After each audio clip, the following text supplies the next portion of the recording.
I would like to call to order the Malibu City Council special meeting of March 24th, 2022. This meeting is being held by teleconference due to the COVID-19 pandemic, and we appreciate everyone's patience as we navigate this Zoom meeting process. Council members and city staff are participating from remote locations, and all votes will be taken by roll call. Members of the public can participate in the meeting or watch it by going to malibucity.org/virtual meeting. At this screen, you can click on the tab to either just watch the meeting or to sign up to speak on particular items. Those who wish to speak during the meeting should follow the instructions at malibucity.org/virtual meeting. Please make sure you visit malibucity.org/virtual meeting early to sign up to speak and download the Zoom application. The city clerk will call on those who have signed up to speak when the item is called, so you must be present in the Zoom meeting to be recognized. Council members, if you have comments to make during the meeting, please raise your hand and I will call on you in turn so we can make our discussion clear for the record and the public. May I have a roll call? Councilmember Pearson, Yes. Councilmember Uri, Here. Mayor Pro Tem Silverstein, Here. Mayor Grisanti. Here. You have a quorum. Thank you. Will you please join me in the Pledge of Allegiance? I pledge allegiance to the flag of the United States of America and to the republic for which it stands, one nation, under God, indivisible, with liberty and justice for all. Okay. May I have an approval of the agenda? I'll make a motion to approve the agenda. Steve, I guess you're seconding? Can't hear you, Steve. There was a supplemental agenda that came out about an hour ago, whenever I got an email. And subsequent to that, I got a call that said that the task force did not really approve the content of that additional item. So I'm just, where'd that come from? Does anybody know? If you'd like, I can explain. Go ahead. Thank you. So when the task force discussed this report at their meeting in February, numerous edits were made during the meeting. They were doing a live edit on the screen together. What was adopted was a strike-through version. However, when staff received the cleaned up version of the report from the task force, there was at least one edit that had been in the strike-through version that was missing from what was provided to us. We didn't receive a copy of the strike-through version. We only received the cleaned up version. The line item in question is on page 8 of the report, item D in their recommendations. It has to do with single facility versus multiple unit model. And the last sentence that's stated there should have been deleted. That sentence says, after reviewing their findings, which contain substantive legal concerns, and after considering other ethical and economic challenges, the homeless task force had determined not to recommend this option. That line should have been deleted in the cleaned up version, and through, I'm sure, just innocent oversight was not included. So that is the discrepancy that was brought to our attention. Although the report that you have still had that in there, which is what prompted the supplemental, but then it was later pointed out by another task force member that that report did not have the correct version.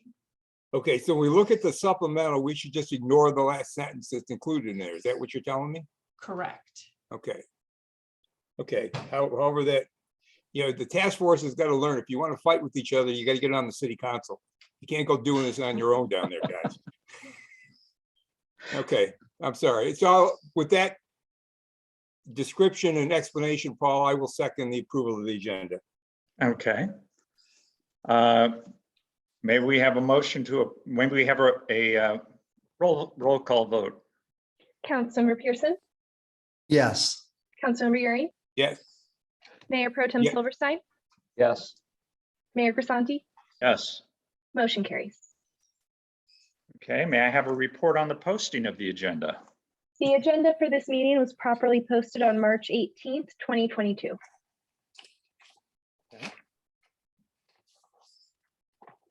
And I believe that takes us to the part where we are at item 1A. Or is there any public comment before we do this or anything like that? Would you like to hear the staff report? And then we do have several speakers signed up. I would love to hear the staff report under item 1A, please. All right, well, good evening, City Council. Apologies for the glitchy blue screen here. I think I'm having a little trouble with the lighting system. But good evening again. My name is Luis Flores, Public Safety Liaison for the city, for those who haven't had the pleasure of meeting you yet. And today, as noted before, we'll be discussing the alternative sleeping location recommended action plan that was so gratefully put together by our homelessness task force here. So just a bit of historical context. The task force, of course, was formed last July, and they've been actively meeting with different heads of different departments across LA County, across different LA City Council offices, nonprofits, and just a wealth of different service providers to kind of gain insight and see what other cities are doing to address their growing homelessness concerns. And that's really what was compiled in today's report, which is to serve as a guide to implement a primary, secondary, and tertiary plan for the potential alternative sleeping location that we'd be implementing if instructed to do so. And the primary section of the plan does recommend that we explore establishing an ASL outside of the city of Malibu, and that would be taking different forms. There could be like singular housing, which would be essentially repurposing, existing, working with landlords to repurpose existing locations to serve, a variety of different individuals. And these would be accompanied by, wraparound services that would kind of, help individuals residing within these houses to abide by certain standards and make sure that they're following through on their case management so that we're helping them get through eventually to permanent housing. The secondary recommendation is to establish an ASL within the city of Malibu with certain restrictions. And some of these restrictions include a no tolerance zone be established within the radius of this location. And within this no tolerance zone, there is, of course, no loitering, no drug use, stuff of that nature, so that we ensure that the neighboring community or the neighboring area of this location within Malibu is ensured. Public safety is of essence here.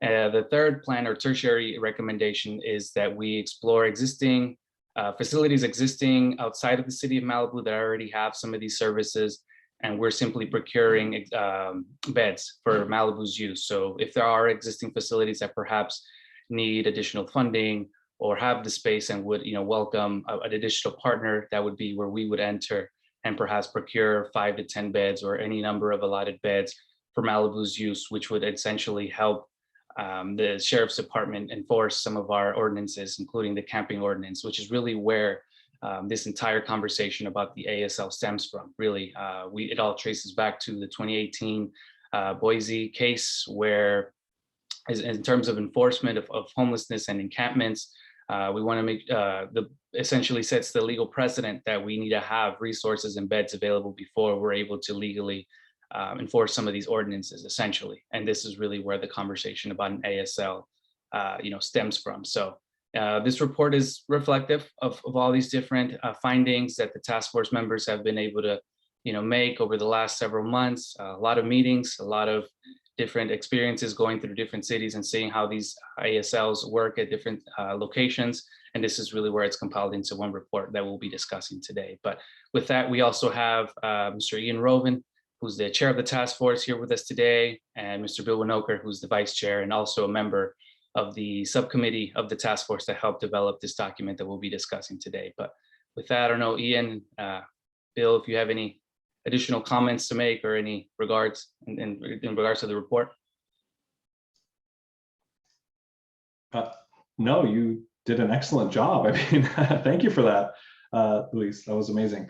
Yes, I'm happen to be the chair of the task force. With us again, Bill and Kelly. I see it down there. Also, Chris is here. Lovely to see everybody. Thank you all for being here. Luis hit the nail on the head. In safety and enforcement of the ordinances was the primary reason for developing a document like this. While some may disagree about relevance of Martin v. Boise, it sure has. Oh, Bill, it's got your hand up. I'm sorry, I'm so used to running our own meeting. Bill, you've got your hand up. Did you want to say something? I'm just going to wait only because I have no video, so I can't raise my hand. So no, Ian, go. Okay.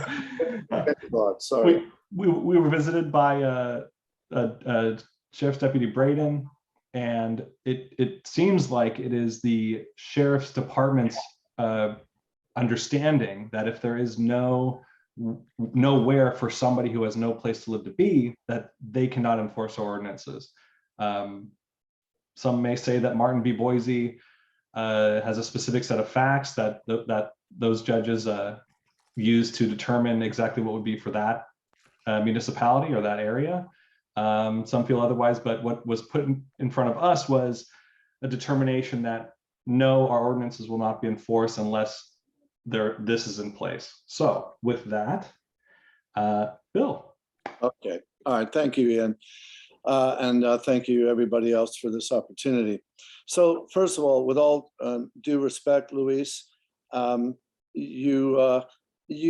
felt a little bit like you were summarizing a very earlier draft of one of the earlier drafts, because we did not actually in the final analysis have a three-pronged options. That was a much earlier draft.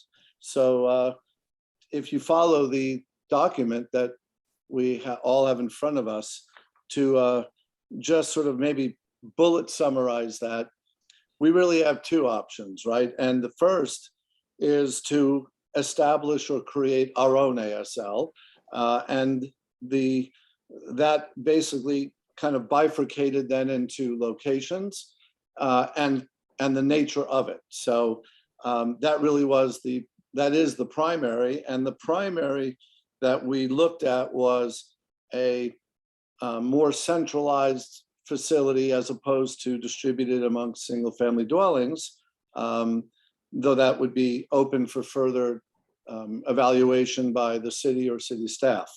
And that the priority would be to look outside the city first for reasons that I'm happy to discuss. And if that was found to not be viable or practical for any one of several reasons, then and only then we would look inside the city to create or establish an ASL. The secondary, of course, as you mentioned, Luis, was the idea that we could conceivably avail ourselves of, I'll say, rent a bed, if you will, in wherever that may be, inside or outside the city, where there might be beds available in that could provide emergency shelter, overnight shelter for unhoused individuals.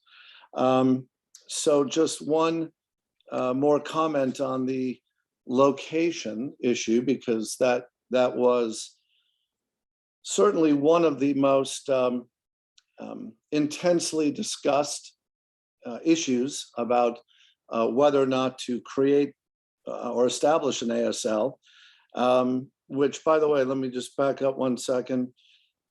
The vast majority of the task force did believe that we needed to identify, create, or establish alternate sleeping location or locations. That was the overriding finding or consensus of the members of the task force.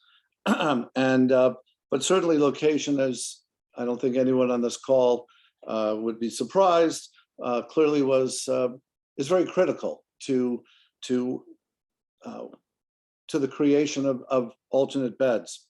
So one of the reasons, and I would say maybe the primary reason, that we looked first outside the city was because we looked at very sort of two prime directives. Number one, we are governed by solutions that improved the safety, the the well-being and safety of the entire Malibu community. And I say entire because I mean residents, but also people who come into Malibu to work, and including unhoused individuals who may, from time to time, be inside the city. So public safety was number one. Number two is the goal is to also allow unhoused individuals access to services and thus opportunities to become housed. And while Malibu has some wonderful amenities and certainly lovely beaches and very warm-hearted people, it has limited services, limited medical facilities, limited treatment facilities, limited employment opportunities, very limited affordable housing opportunities. So again, I'm not speaking for every member of the task force in unanimity, but when we looked at outside the city, it was not simply a function of not wanting to have shelter in Malibu, but to create a place where unhoused individuals would have better access to services that actually may help break the cycle of homelessness. And Malibu doesn't really provide that. We may be able to provide more comfortable sleeping quarters for a night or some period of time. But if the goal is to minimize homelessness, then that's why we wanted to look outside first, where there are clearly more services. But again, recognizing that that would have to pass muster of check all the other boxes. So again, that said, it was a lot of work, and I think the task force members did a great job, considering that we all had a lot of different opinions coming in. And Ian and I are certainly here to answer your questions. Thank you. I think one final point, I know Bill mentions location. That's of course a very significant portion of the plan. I think, just in terms of the consideration, obviously each one of those recommended actions comes with significant pros and cons, and those are to be, taken into great consideration for sure, because when we're discussing the possibility of receiving supportive funding from LA County or different sources, location is definitely critical to that. And then also control and jurisdiction over what we're able to kind of, enforce. Again, we talk about enforcement, with the sheriff's department. Is it within reasonable distance of the city of Malibu? And we also talk about kind of, public safety, again, being of essence. So there's a lot of pros and cons to consider with every, alternative, but I think the report perfectly encapsulates kind of, a lot of those pros and cons, and definitely captures what the task force as a whole was able to put together and find from months of research and meetings. So with that, we open it to your thoughts and opinions. Thank you. I would like to just add one more thing that I think it's important to point out, and I stress this with the task force, that if we pursue something outside of this city, I think it's going to be very important that whatever other jurisdiction that happens to be, that we need to do that in partnership with the other jurisdiction and completely open with that jurisdiction, so they don't suddenly find out after the fact that Malibu has come in and done some things. So I think it will be much more successful if we want to do something like that, that we reach out to potential partner jurisdictions so that they're not surprised by anything we do. Ian, I see you've got your hand raised still. Have had it up for a while. Whew. I had to take the gag out of my mouth, sorry. So there was another part, another part of this here was, I'm not sure if this made it in, but into our final draft, we talked about talking about transitional beds, right? And how priority has to be given to those who can demonstrate a nexus with the city. This is the Malibu Homelessness Task Force, and we very much would like to identify and try to promote and help those who have that nexus to our city first, at least prioritize them. That was it. Great. Thank you, Ian. Is it Bruce? Yeah, look, I know the task force has a difficult job here, and it's like herding cats to some extent. But we're supposed to get a staff report and then go to public comment. And basically what we're doing is having people from the task force and some others debate what the proposal is, not make a report and then go to the public. So I think we ought to just go to the public at this point. Thank you, Bruce. Who do we have waiting to sign in for public comment? I have 7 speakers signed up. The first 2 are Bill Sampson, followed by Kelly Pestis, Steve Breeze, and Paul Davis. We'll hear from Bill Sampson first. Hi, Bill, are you available? I am here. First off, yes, my remarks are as a private citizen. I am a member of the Homelessness Task Force. Mr. Silverstein appointed me. Thank you, I think, Bruce. I will say this. The people that produced the report did a hell of a lot of work. My thanks go to them. Ian, I want to thank you for kicking my butt in the election and becoming chairperson, so I didn't have to read that Zoom prologue at every one of these things. And it's much appreciated. Bill Winokur, it's odd. I've met some people I enjoyed being around. I haven't met them. I've never seen them. I've never seen Bruce even in person. And say Bill Winokur, I haven't met Ian. I've never met Ian. That said, I am in the not very vast minority. My view is once government starts doing something, it doesn't go away. And once we start spending our citizens' money on creating alternative sleeping locations, I believe we're going to be stuck with doing it for a long time. It's also, I don't quite agree with Mr. Flores's opinion as to what Martin says. I'm sure he's heard from county council directly or indirectly on it. There are plenty of lawyers who disagree with what government lawyers are saying Martin means. Bruce has worked very hard with Mr. Cotty to try to come up with a camping ordinance that will pass muster under Martin. Martin, this interpretation of Martin is not going to last. Somebody's going to challenge it sometime. I don't know why it should not be us. And the thought that you have to provide alternative sleeping locations where someone wants them just isn't going to stand up, in my opinion, of course. We did have a legal ad hoc committee that talked a lot about Martin and told the task force about it some. So I believe there was only one of us that said, I don't want to fund an ASL anywhere. They started calling me Bivouac Bill because my idea is, okay, give them bivouac sacks. They provide shelter, they provide security, they do not provide comfort. To give you an idea, Jim Wickwire spent a night out at 28,000 feet in one and did survive.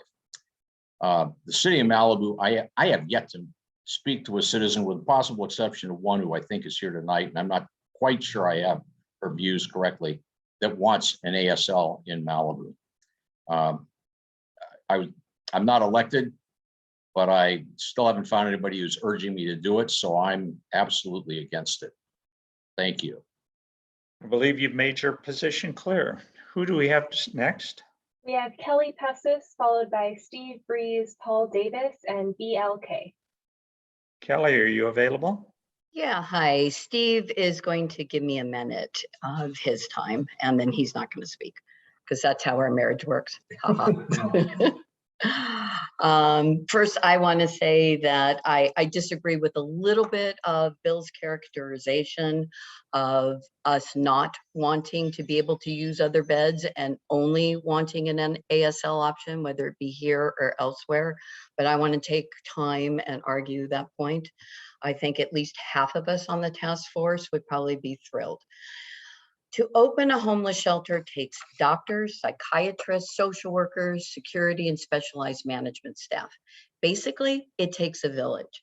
It's like opening a whole new hotel where the guests have high needs and no way of getting them met, not without outsourcing every single item. If this were a business, we would be looking to create a village where there is infrastructure, social services, county mental health, and excellent public transportation, and where the demand supports an economy of scale. None of this criteria is here in Malibu. But Good news is we have existing shelter providers like Hopix willing to work with us. We can find beds where it makes sense, where there are housing and job opportunities, and we can do this in months, not years. Small cities like Calabasas outsource their homeless beds to full service providers, where the homeless get comprehensive services, where they have the best chances of regaining independence. Calabasas, a Lost Hills Sheriff's contract city, is fully able to enforce their laws by having a single bed available in Chatsworth. We should contract for beds commensurate with our budget and population. Our homeless team, and kudos to them, housed 7 people last month and 2 just yesterday. With as few as 4 beds, we can help all that want it, and sooner than fighting over a shelter here in Malibu. A shelter here is where the homeless will have the lowest chance of finding affordable housing and employment. Running a shelter here without the necessary infrastructure, housing, and jobs is a really expensive experiment, and at the cost of our homeless we're trying to help. So I urge each of you, direct staff to require the RFP to include guaranteed number of beds outside the city and with an existing provider. Staff must do so proactively by sending it out to organizations like the Salvation Army, Hopix, and others. I'm willing to help, and I'm sure others in the working group and others on the task force are as well. This way, we can holistically support the homeless, gain their independence and health, and we can do it now. Thank you so much for your time. Thank you, Kelly. And if Kelly indicated Steve Breeze does not want to speak, our next speaker would be Paul Davis, followed by BLK and Georgia Goldfarb. Mr. Davis, are you available? Hello. Yes, I am. Honorable members of the council, many thanks for your service and for your thoughtful consideration. It's certainly mutually beneficial to both the housed and the unhoused members of the community to address homelessness in a way that actually works. On the one hand, we should not support, and is indeed counterproductive to support, those who of their own choice refuse to work and who rather seek to take advantage of others' generosity. On the other hand, our goal should be to help the willing homeless become more self-reliant and work toward a sustainable living situation in a location where a self-reliant lifestyle, to the extent they are able to become self-reliant, can reasonably be maintained. Their ultimate location may not be in Malibu, and for the most part, it is probably unlikely to be Malibu. But the Malibu community, with our depth of economic, educational, human capital, volunteer, and other resources, can do much to help willing individuals rise out of homelessness. In order to do so effectively, any approach must meet the 3 human needs, that is friendship, purpose, and whole education, and these are best done by volunteers. Whole education includes life skills, personal financial skills, and employment skills, any of which can be significantly lacking in an individual due to poor upbringing or prior neglect. Purpose gives daily life meaning and can include a job, volunteer work, or other contributions. And real friendship, including healthy mentorship, can restore self-respect and inspire individuals to productive activity. Without these 3 critical elements, efforts to remediate homelessness generally fail, and individuals are likely to end up back on Malibu streets. Should an ASL be located in Malibu, local volunteers can focus meal and other charitable programs at the ASL, where participants would be limited to those who are compliant and earnestly striving for self-betterment, rather than the volunteers providing meals at large to whomever they find in the street. A local ASL would be closely monitored by sheriff's deputies and surrounded by a zero tolerance or green zone. And the local community would be benefited by cleanup and other community betterment programs provided by ASL participants. Those homeless who are freeloading and injurious to our community will be expelled from Malibu. With a local ASL, local citizens can participate safely in assisting participants through mentorship and other programs to build a self-reliant life somewhere. A local ASL allows our city to have local control of programs, employing those principles that work and eschewing practices employed by many other communities and organizations that only foster greater dependence. I therefore support establishing an ASL, ideally locally. where with a coordinated care approach, we can solve homelessness in a very real way for those who are willing. Thank you. Thank you, Mr. Davis. Our next speaker is BLK, followed by Georgia Goldfarb and Gina Catan. BLK, are you available? Hello, can you hear me? I Hello? can hear you. Okay.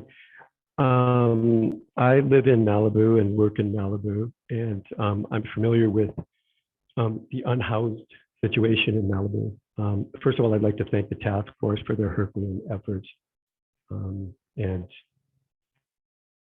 it's easy to push this problem to someone else's community, and it is a difficult problem. I've spoke with a lot of Malibu citizens that want to help and have said that they will give their time if it is in Malibu and they don't have to, they can easily get to the ASL.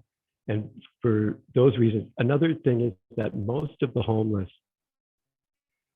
in Malibu are fully functioning homeless. And so they're low hanging fruit, and it's not going to be a problem to help them to get housed and or jobs. For these reasons, I recommend that Malibu have the ASL in Malibu. Thank you. Thank you, sir. Our next speaker is Georgia Goldfarb, followed by Gina Catan and Kay Gabbard. Hello, can you hear me? We can hear you, Georgia. Great. Okay, my position is that the two major impediments to permanently housing homeless people are the inability to make continued contact with them and the lack of affordable units. These can be addressed by providing a local office, perhaps in the old courthouse building, with a place for them to send and receive mail and contact services, and by converting a motel or other existing structure into permanent supported housing.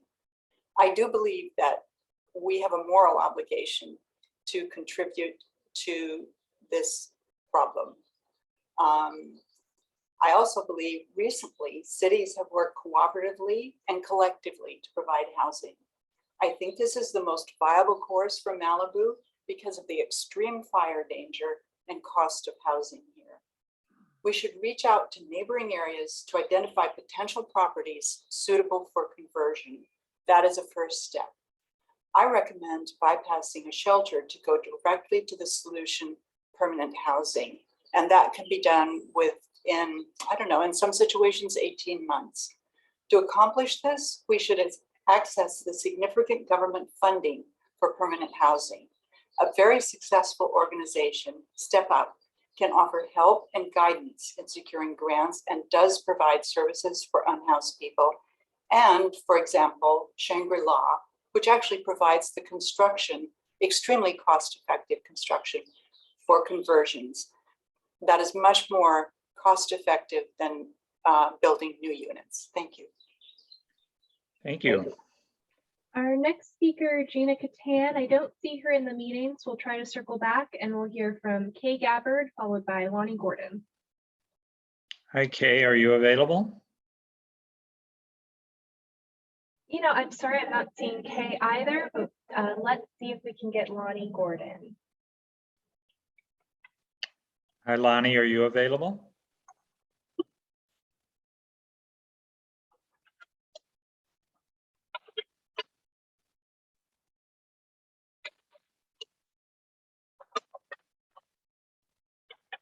Well, I don't see Gina Catan, Kay Gabbard, or Lonnie Gordon. Oh, Lonnie Gordon's joining right now.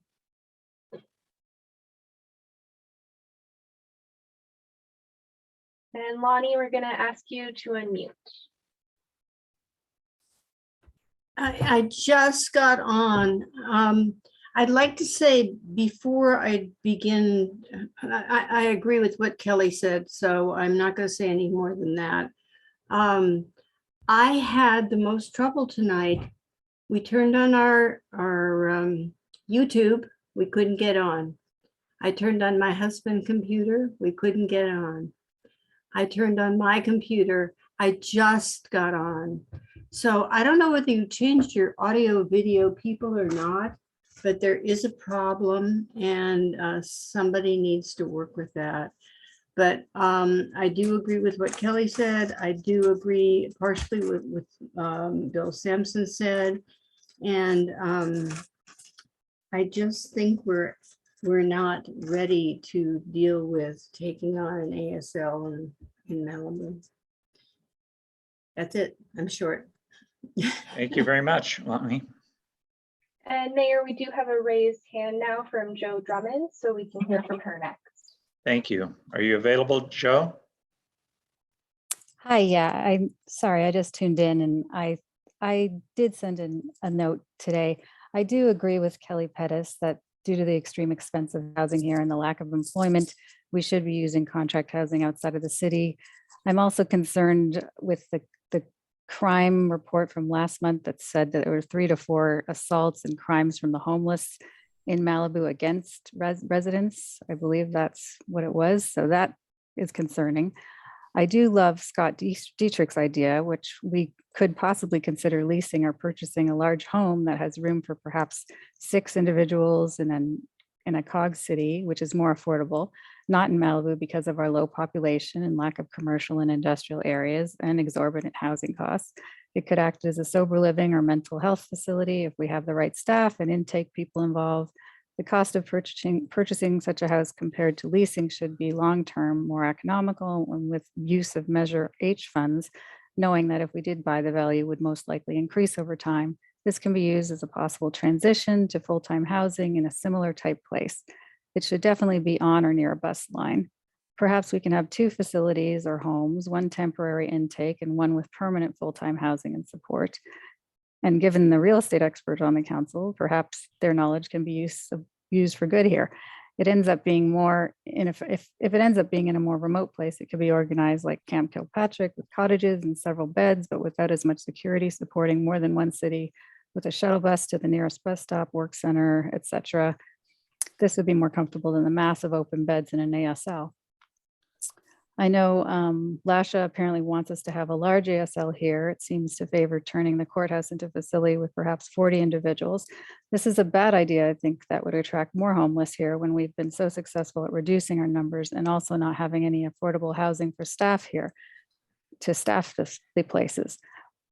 Monday, they fed only 12 to 14 people at the Methodist Church, and our current homeless count is down to 85, largely due to council passing the no camping in the high fire zone ordinance and the LASD's recent sweeps that were done as a result, offering people in need who would take the city up on aid, likely 10% or 8 or 9 people max per month. A large home with support purchased for this use should be able to help these people get back on their feet. And yes, it should be supported by the county that has a larger population in the funds. As an aside, I think the city should also make a priority to secure a similar situation for condominiums, townhouses, apartments for potential staff to attract more full-time permanent employees to Malibu. And that they could just pay the mortgage interest and that would save the city money and they'd have an asset. So anyway, thanks for your consideration. Thank you, Joe. And we do have a few more raised hands, so we'll hear from AJ Eckstein next, followed by Chad Waters. Thank you. AJ, are you available? Hi, can you hear me? It's actually Gina. For some reason, it got confused. Hi, Gina. I can hear you.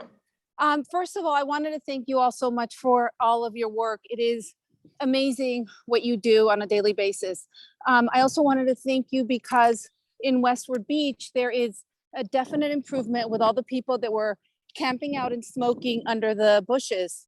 And I've seen a huge improvement. And then lastly, I want to say, I've had some pretty unfortunate encounters with unhoused individuals. One of them very close to me stabbing a tree with a very large kitchen knife. Another one coming out of the bathroom and kicking my dog.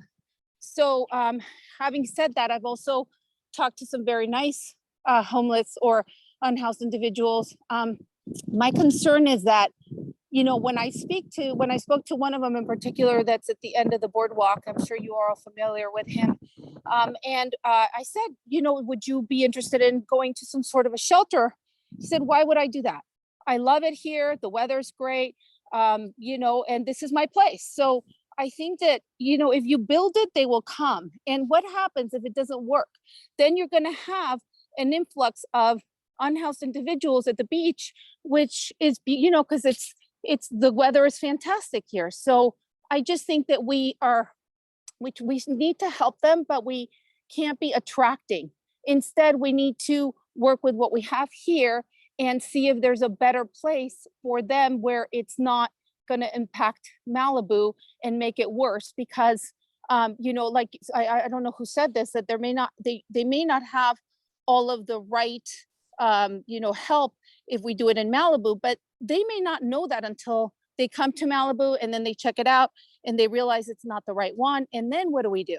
So in my opinion, if you build it, they will come. And I think it would be better for Malibu not to have the shelter, but to help them by helping them go to a place that has all the services, full services, where if it doesn't work, we don't have an increase of unhoused individuals here. Thank you so much. Thank you, Gina. I see we have Yes, Chad Waters from the Sheriff's Department. Yes, sir. How are you, sir? Very good. Pleased to have you. Oh, thank you very much for having me.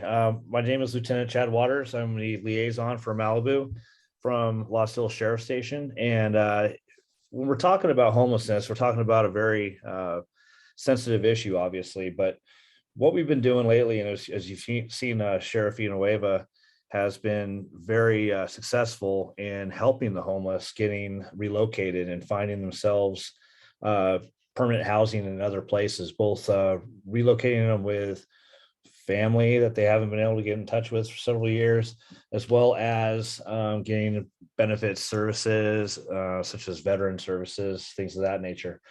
When we're talking about an ASL, Calabasas has a pretty good model. I know someone spoke on it earlier, and they have a location that's down outside of their area. And I know some people want to say that's pushing the problem into another city, but it's not. It's these locations are set up to help the homeless. It's not a permanent housing location. And with what some people are saying with having a location within Malibu, my fear is that these people will start to flock into the area and use it as a permanent location for services when they need it, rather than when we want them to be there and helping them out and using it as a transitional location. So, in my experience working up in the Lancaster area, that's exactly what it was. The homeless shelters were just a flop location for these people to go to, instead of having a location where we actually gave people the help. We have several, Deputy Espinoza has been very proactive in the area, as well as two of our other deputies, both Deputy Gaudet and Metcalf, at helping these people find different locations and going veteran services and finding other family and leaving the area and going to permanent housing at other locations. So I don't think the answer, in my opinion, is to have an ASL in Malibu, but to contract out and utilize us to assist these people in finding another location to go to and the help that they need that could possibly get them both mental health, both physical, as well as finding permanent housing somewhere down the road. So and we're doing a good job at it. We've already cleared out Tuna Canyon for the most part. Zuma, the area around Zuma has been really clean lately. And as far as Cross Creek, we're working on that right now. I know there's a lot of other areas as well, but we're focusing on it. So Sheriff's Department is working on it, and I'm making sure of it. So if you guys ever have any questions or you can feel free to contact me at Lawlessly Sheriff Station. I'm there all week, and I can get you can get in touch with me there. Numbers in the book, and if you have any questions, hit me up. Thank you, Lieutenant. Our next speaker is Ryan Embry. Hi, Ryan, are you there? Yes, I'm here. I wanted to say I agree with the speakers that Malibu is not a suitable place for an ASL, and to reiterate that we don't have the adequate ancillary facilities to make it work. So sure, you could build something or allow something, but it wouldn't work out. That's the biggest problem, is it would be a disservice to the homeless for a city of our size and with the deficient services to think that we would be able to fulfill this need. That's the biggest disappointment. I'll mention that for the 10 years that I was appointed in a public safety capacity, either to the Public Safety Committee originally, or to the Public Safety Study Group, and then to the Public Safety Commission, we've dealt with homelessness, and with living in the condo complex in the center of Malibu on Civic Center Way. We've dealt with it in the bushes. We've dealt with homeless people coming in and the attempted rape that occurred in Malibu Canyon Village. We've dealt with it with our missing propane tanks from the first floor balcony barbecues. We've dealt with it with Dr. Ferguson, I think, in the neighboring complex where she had a cat burglar came in after the Wednesday, I think it was, feedings at the Webster School, came inside her residence and was confronted by, people living in the home. The problem is the attraction and concentration of overnight sleeping that will not comply with the facility, but may exist in the periphery because they do not want to sleep next to somebody else. But it's entire community problem. It's been concentrated in the Civic Center. In fact, the problem probably should be prohibited from the Civic Center because it is the center of town, is where most of the commerce is occurring. And it's already borne the brunt and the risks for dozens of years. So I would say, I do not believe legally that this unfunded mandate will survive legal challenge. It needs to be solved at a higher and a bigger and a better qualified level, and not having each city try to reinvent the wheel here. It is actually a waste of time. And that's the biggest disservice to the homeless community, because we need to utilize the expertise of the nonprofits and the faith-based community to help coordinate this problem and probably fund it at a federal level.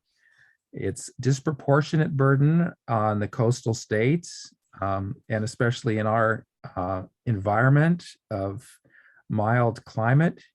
And it's not something a city with a budget of around 40 million can solve.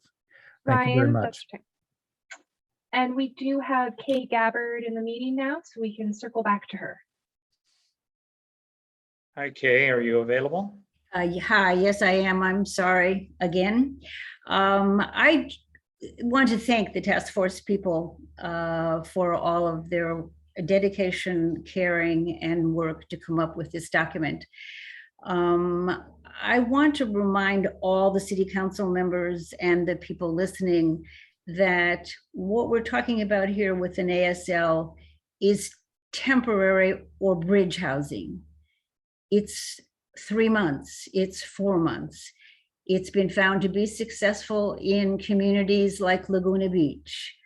And the reason being is because there is a concerted effort in those 3 or 4 months to get them the assistance that they need. Nothing happens with these people in 3 or 4 months that's very permanent, though. I want to remind you, it takes months and months and months and many, many visits to these unhoused people before they will even consider getting off the streets. It's the nature of their thinking, which isn't like my thinking, but it's their thinking. So to think that we don't have the services here in Malibu, therefore shouldn't set up an ASL here in Malibu, is flawed thinking, because the services that we already have here are the services that they need in the first 3 months. They need the Venice Family Clinic psychiatrist and the doctor and the prescriptions. They need the outreach workers that they made the initial contact with to follow up for those 3 or 4 months so that when they get into their permanent housing and they get a new caseworker and they have new faces to look at and try to find a job or try to follow through on mental health that the doctors from Venice Family Clinic have decided they needed in the first 3 months, they will have that kind of time and support. But the first 3 months, I think, are very critical. An ASL can happen any place. It can happen in Woodland Hills. It can happen in Ventura, Newbury Park. It can also happen in Malibu. But I think the follow through of the first 3 or 4 months with the same outreach workers is really critical. And I don't think that's going to happen if we set up a ASL 25, 30 miles from the where the outreach workers are. So I invite you to think about all of this. I invite you to think about all of what was said, all of what you know, and I wish you the best on your decision tonight. Thank you. Thank you, Kay. And Mayor Grisanti, that was the last speaker sign up I had. We do have a raised hand from Bill Winokur. Do you want to hear from him again after he spoke earlier during the staff report? Yeah, let's hear it from Bill. Okay. Okay, thank you, Mayor Grisanti. So first of all, unlike some of my fellow task force members who have a right to come and speak as individuals, and that's wonderful, tonight I am here more as a representative of the task force, not as necessarily as Bill as an individual. And it's often very difficult to express opinions of a group versus what may or may not be my unique opinions. I think that one thing that becomes clear tonight and from all prior conversations about homelessness is just that there are a lot of divergent opinions and views, and because it is a complex issue. So I do want to just make a couple of quick comments, more of a follow-up, because it was very challenging to try and come up with a recommendation given so many divergent opinions. And I wanted to also thank Lieutenant Waters for his comments, because clearly uppermost in our mind would be whatever we did of whether or not that would be ultimately provide the ability for LASD to enforce. So I will say, though, that the written report specifically does say, and I quote, the HTF, the Homeless Task Force, recommends that the primary location for an ASL should be outside the city of Malibu. So to set some people's minds at ease, we did clearly say that. Now, again, it's just a recommendation. We don't have the authority to implement that. That's for the city council to do. But I will also say that an ASL, one of the things that we did discuss was not getting bogged down in the terminology of ASL meaning big shelter. So an ASL to me and to others means simply what it means: alternate sleeping location or locations, whether it be a shelter or a single facility, or as Kelly has eloquently put forth, something else and distributed, or that is just a semantical issue. So we kind of agree that the best option is to look outside the city for all the reasons that people have mentioned. There clearly are a couple of positive points about having something inside the city, but that was the recommendation of the task force. And again, what that might look like, how many beds, where they are, that clearly, we as the task force are requesting of the city council further guidance of what you guys now want to retask us with as you review our report. So again, thank you, city council, and everyone who spoke tonight. Thank you very much.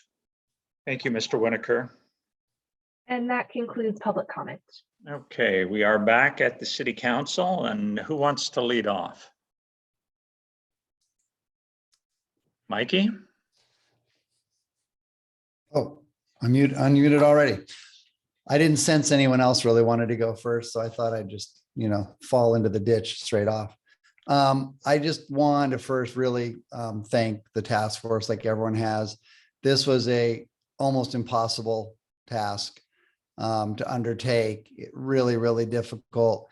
And my commitment to the task force was I was going to do everything in my power to agree with the recommendation, because I know how impossible it is to get consensus on this kind of issue. And that's still what I plan to do. As was stated tonight very well, number one for the citizens of Malibu is public safety. And I think this is such a complex issue that, yeah, you can get caught on all sorts of missions on what we're doing here. Dealing with unhoused individuals is also a public safety issue, but not as directly as just public safety in Malibu is. And I find right now, well, it's becoming a pattern that Bill Sampson and I seem to agree on something else, and that the definition of Martin v. Boise does appear to be potentially changing a little bit. When I first got involved on the city council level, I was told directly by a famous federal judge that we had to put something in Malibu, or we were going to just make it worse for ourselves by not doing it. I'm not really quite hearing it the same way anymore. And while that may still be true, and I don't know it, I'm not seeing the same things being reported in the press as I was, 3 years ago, whatever it was, 2.5 years ago.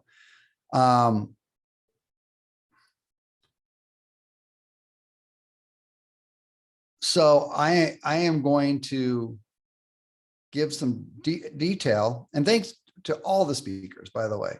Absolutely a big thank you. I took notes on everyone. Everyone spoke really eloquently, and everyone made great points. And that, every single speaker.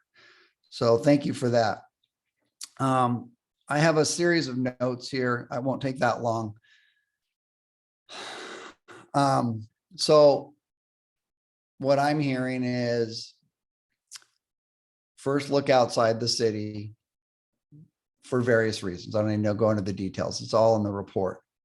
So my thought, and I have discussed it with Ian and Bill and Susan a little bit, is it seems like potentially looking at a housing trust or some version of that, such as done as in San Gabriel Valley, might be a way to go. I don't know the details yet. I know in the San Gabriel Valley, I think it's 15 cities have joined together to address homelessness and a housing trust. So it does seem like there's strength in numbers. And if we are going to go outside the city, I suspect our major contribution will be financial, since it won't obviously be land. And so a housing trust might make sense. And one of the questions I'm left with that I don't know the answers, and I don't task force, so maybe research is go out city. What does that do to our funding and grant options? My connection says I'm unstable. Can you still hear me? We hear you. Maybe it's talking about my mental state, I suspect. See, Bruce and I agree on that too. Lots of agreements tonight. So I'm curious about, I think we should explore funding, because honestly, grant funding, et cetera, is going to be really helpful to this project, because I don't think it's going to be cheap. And we don't even have a line item in the budget for it at this point. And that should include looking at the idea of a housing trust, which might take quite a while to set up. I have no idea how the San Gabriel one was set up. Only just heard of it.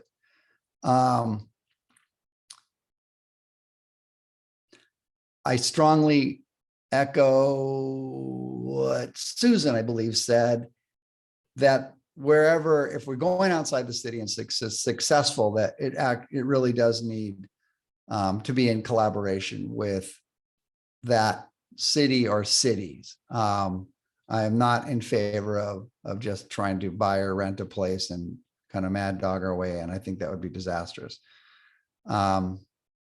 If we go outside the city, another question I'm curious of, these are more questions than anything else, but do we need to try and stay inside of SPA 5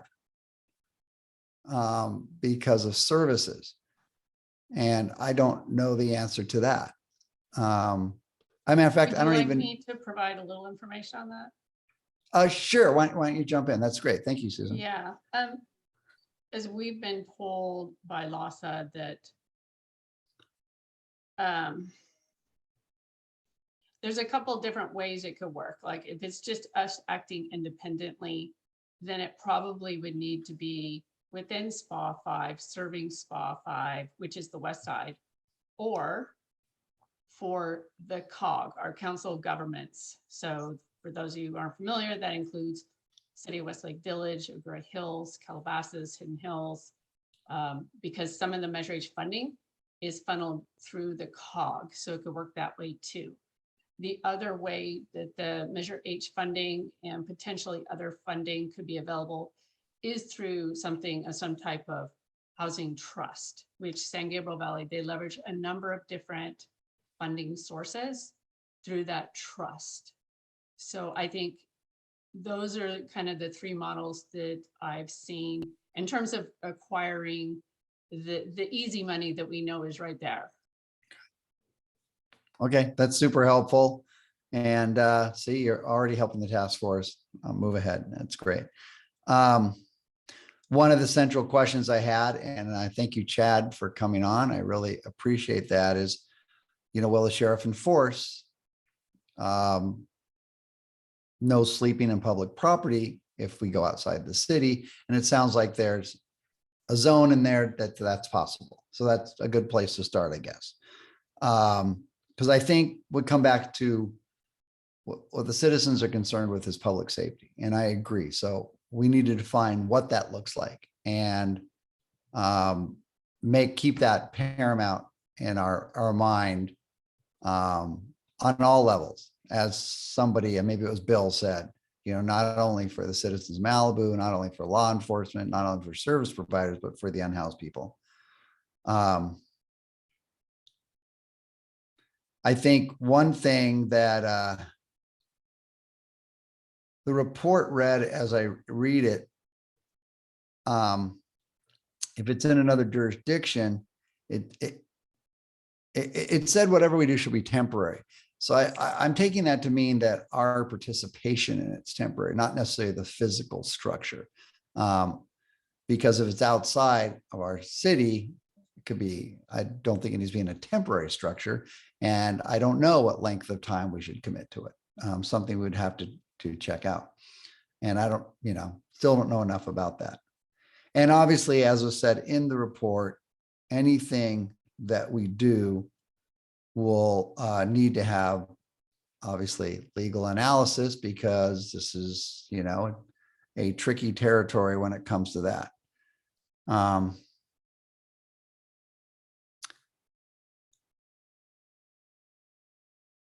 It is a changing world. I'll finish with my talks with our sheriff, Alex Villanueva. When I talked to him, he said, "You guys got to do something here." And that wasn't all that long ago, but it seems like even that's evolving. And I don't know if he'd say the same thing now. So it feels like it's changing, where maybe we're going to this collaborative model. I'm not sure. So maybe I don't know more than I do know, but here's the other one, that for the task force, if we're going forward on this, which I think we will, is we need to have a mechanism where we decide when this isn't working or is working. What does that look like? How long? I mean, how long do we take to look for somewhere that makes sense?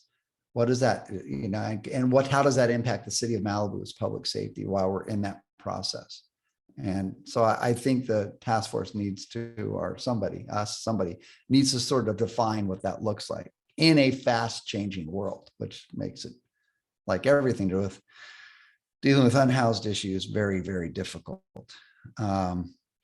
And I may have more comments later, but those are my initial comments. And once again, huge thanks to the public speakers and to the task force for trying to tackle this, giant task. Thank you.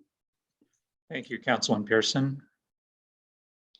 Vice Mayor Pro Tem Silverstein. Yeah, Bruce is fine. So thank you for calling on me.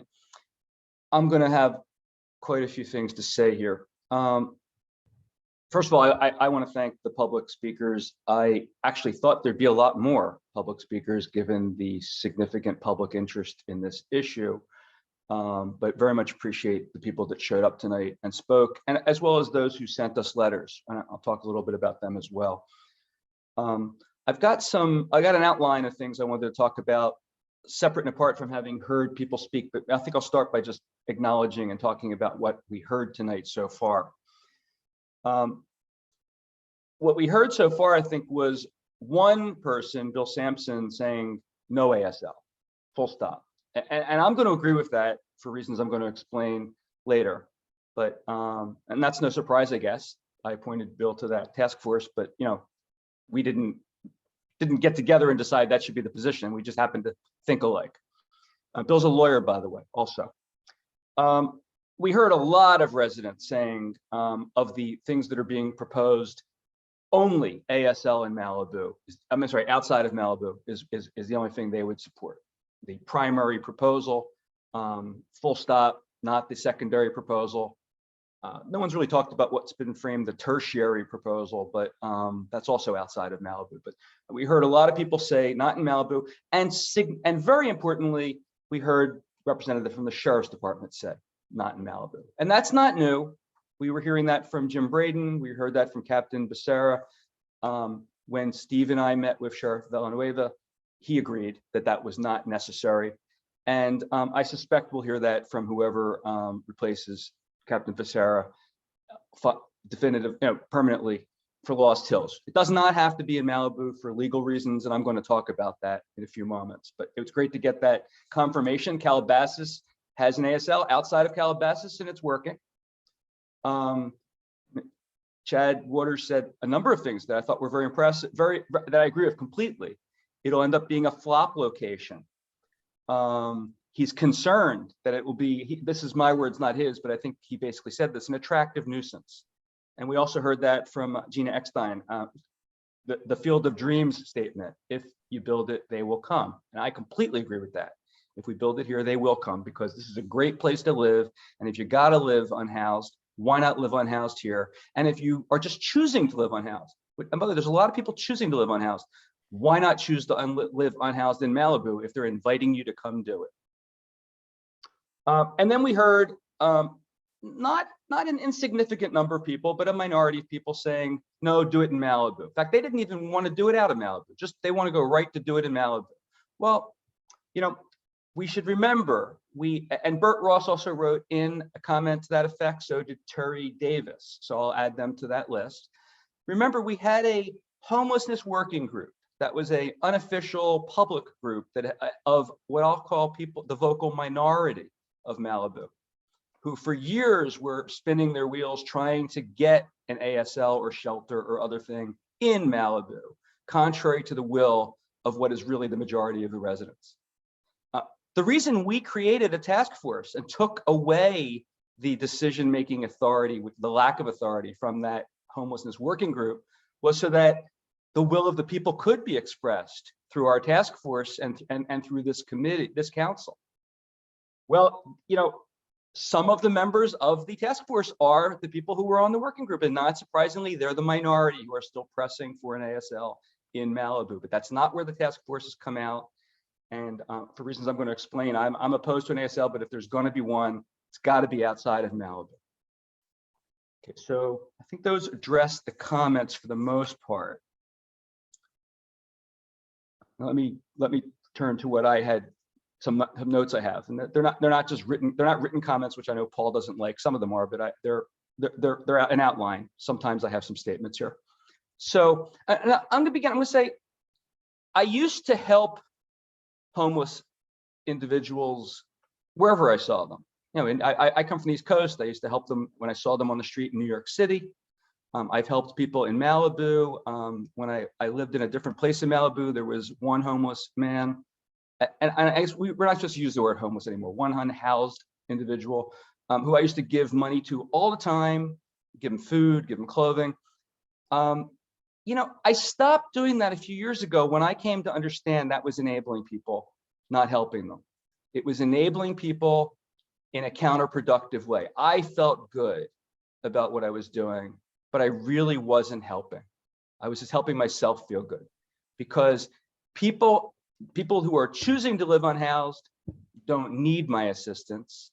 And people who are not choosing to unhoused, who are forced to live unhoused and who are suffering living unhoused, every time I make it easier for them to live unhoused, I'm making it easier for them not to get the help they need to not live unhoused. It's an important point. So everyone, I think, has said, and I completely agree, our first priority is to protect the health, safety, and welfare of our community, which, by the way, 99% of which are not unhoused. The unhoused community in the country, in the state, in the county, and in Malibu are less than 1% of the population. And that doesn't mean that 1% should be disregarded, but the health, safety, and welfare of the community is the health, safety, and welfare of the 99% who actually have been harmed by a number of the unhoused people in Malibu who wield machetes and who stab trees, we heard, and who are yelling at people. I mean, that's not dangerous, but it certainly makes a lot of people feel uncomfortable, and it scares a lot of people. What should we be doing? We should be aggressively enforcing our no camping ordinance, which we now call a camping ordinance, which was very carefully crafted to satisfy any arguable constitutional concerns. And the claims repeatedly made that we require an ASL or a shelter to enforce our camping ordinance on account of the Ninth Circuit decision in Martin versus Boise. And I was really happy to hear tonight the Chad Waters say, no, we don't have to have an ASL in Malibu for the Sheriff's Department to enforce the law. They've been very successful in doing that without an ASL. Finally heard tonight Councilmember Pearson acknowledging that maybe what he's been told for the past couple of years that I've been saying before I even got on council repeatedly is not correct. Maybe I was right. Maybe it isn't correct. Maybe we aren't constrained by that decision. As I've repeatedly said in the past, it's a false argument, and it turns on an intentional misconstruction of the Ninth Circuit decision perpetuated by politicians. And I don't mean politicians in Malibu. Politicians who advocate what many people call democratic socialism. And it's also perpetuated by politicians who pander to the homeless industrial complex that rakes in billions of dollars in profits from pork barrel government spending on overpriced ASLs, shelters, and other government programs that have no meaningful track record of success. None. They're counterproductive, they're enabling, and they result in some people making a lot of money. But do they help the homeless or the unhoused? No, they don't. If the county continues to direct the sheriff to refrain from enforcing our law, which they seem to be easing off on, we should consider legal action against the county for interfering with our contract for law enforcement, for which we pay $8 million a year. We are where we are because the city council in the past, the city manager in the past, and the city attorney in the past have supinely accepted the county's politically motivated manipulation of the law and failed to push back to protect our community from the beginning to become Venice Beach North. And I liked what I heard from Mikey tonight. Things are beginning to change. Well, you know what? Things don't change unless they change. If you keep going in the same direction, you're not going to go in a different direction. And for years now, this city has, again, supinely accepted false information and not pushed back. It's time to push back. We could be assisted, by the way, by a law firm called Gibson, Dunn and Crutcher, which is one of the largest, most respected firms in the country, as well as in California.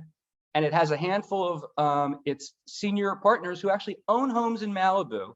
And they've expressed an interest in helping us seek to deal with this legal issue. They were brought in by the city of Boise after they lost the Ninth Circuit to try to argue to the US Supreme Court why that decision was wrong. The US Supreme Court, for discretionary reasons, didn't accept that appeal because it really was not an important issue to them nationally. But they volunteered to help us. I'm not saying they're doing it for free, but they volunteered to help us. They volunteered actually to help us in what is a now pending lawsuit against against the city of Los Angeles, the county, and us. There's a lawsuit, I don't know if people are aware of that, which challenges our enforcement, among other things, of our camping ordinance. It doesn't explicitly state it that way, but it basically does. And it gives us a golden opportunity to go to court and explain to the court why Boise has been misinterpreted or is at minimum far more narrow than everyone keeps saying it is. What are we doing? Are we taking advantage of that opportunity to take on the issue? No, we're actually moving to dismiss it for, and I just read the brief that was filed the other day.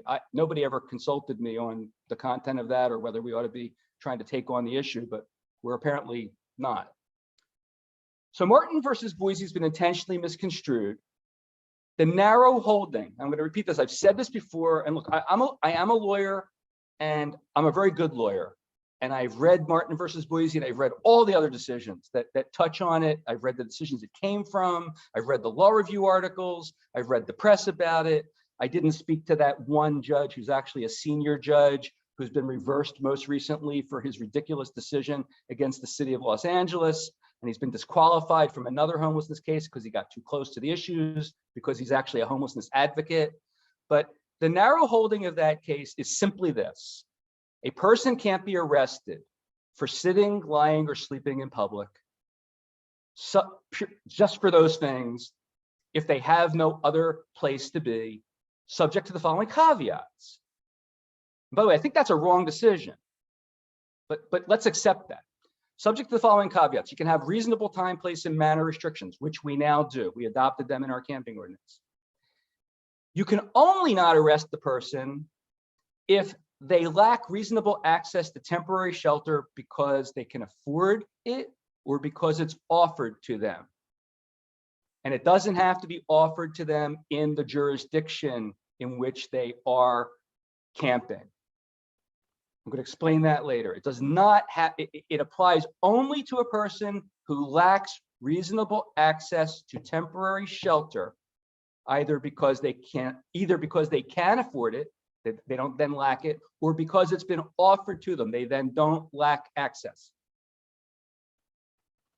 If we provide a bed and transportation, they don't lack access. They have reasonable access to temporary shelter.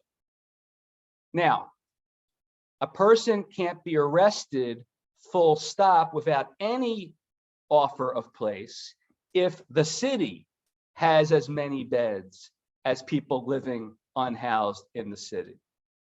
That's misconstrued repeatedly, and again, purposefully, by many people to mean you can't offer shelter outside the city.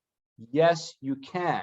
What you can't do is not offer shelter outside the city and not have shelter in the city and arrest people who don't have access to shelter. And that may sound a little complicated. It's easy for me to think about that because it's a very easy legal concept. But again, the law does not compel, even if the law is right that it's unconstitutional, which I think is questionable, does not compel that the place be offered in the city. And that's probably why the sheriff has finally begun to enforce the law and take people out of the city. Also, even if there aren't beds in the city, it doesn't trump the other caveats I mentioned. Reasonable time, place, and manner restrictions. And again, you have to lack shelter. So, and finally, a number of courts have held, clearly, unequivocally, does not prevent, quote, cleanup and move on. In other words, we can't arrest people, but we can physically force them to leave where they are. That does not violate Martin versus Boise. Multiple federal courts have so held. That's been held repeatedly in the federal court for the Central District of California, which is the district in which we are situated.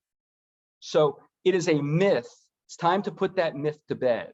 We don't need to have an ASL, a shelter, or anything in Malibu to enforce our camping law. We just have to push the county to stop interfering with our law. Second, it's not Malibu's homeless. That's a moral issue and a legal issue.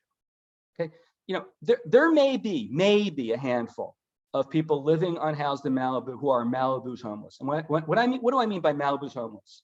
A person who owned a home or rented a home, an apartment, or rented a house, whatever, was paying to live in Malibu, could afford to live in Malibu, and then something happened to their life that they could no longer afford to live in that home. And now they're on the street. That's Malibu's homeless. There are a few of them. And those people, I believe we have a moral obligation to help. We don't have a legal obligation, but I think we have a moral obligation to help those people. But we don't have a moral, and we certainly don't have a legal obligation to help someone who comes here from Oklahoma because they like the beach in Malibu. And since they don't have a home in Oklahoma, they prefer to not have a home in Malibu.